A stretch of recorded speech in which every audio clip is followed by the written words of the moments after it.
need someone, of course, to watch the duel. Very good. I need a young woman in love. And finally, I need an old woman at the doors of death. Old enough. Our story begins in a mystical tavern deep in the forest, where the gods like to gather for a drink. There, Death and Cupid are enjoying a bit of downtime. They are really enjoying a bit of downtime. When enters a trickster god. Now, believe it or not, the trickster gods like to trick people. So, seeing Death and Cupid, he gets the idea. I shall swap Cupid's arrows with the arrows of death, and I shall swap Death's arrows with the arrows of love. All leave the bar not knowing what has transpired. Enter a young woman in love. She is pining over her love, and as when young women pine over loves, Cupid is of course not far behind.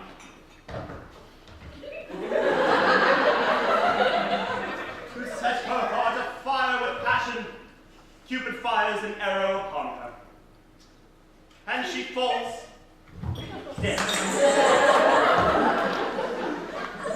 Cupid, being rather embarrassed, grabs the body and runs.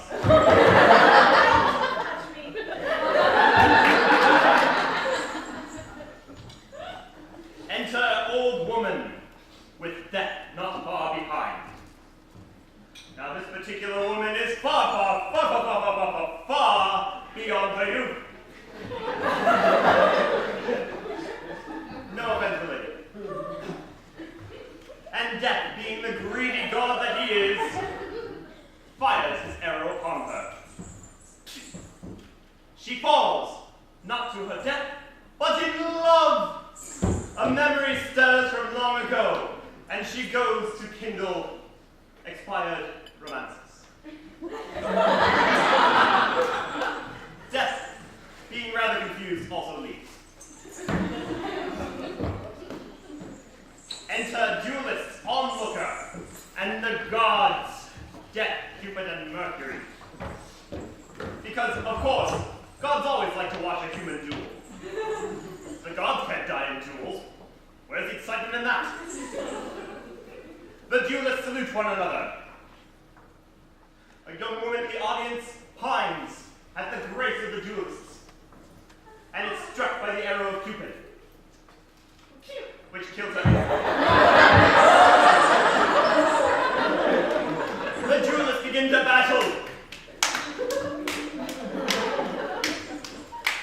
It is very violent. They're each struck by a mortal blow from the other, and Death fires to claim them both. They embrace.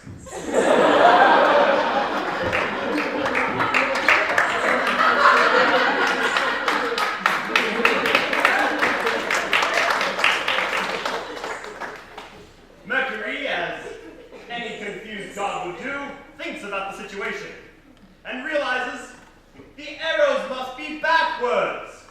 Why else would death make people fall in love and love make people fall to their death?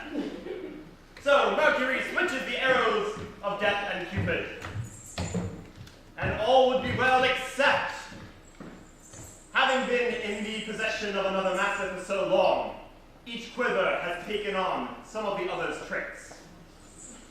So even still to this day, death can befall the young and in love, and love can still be enkindled in the hearts of the elderly and the sick. Thus, the moral of our story. Young lords out there, be very careful around the women, they'll likely wind up killing you.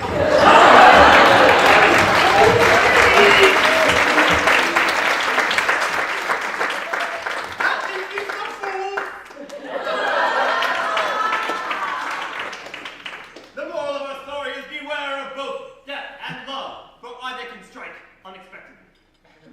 Actors, take a bow.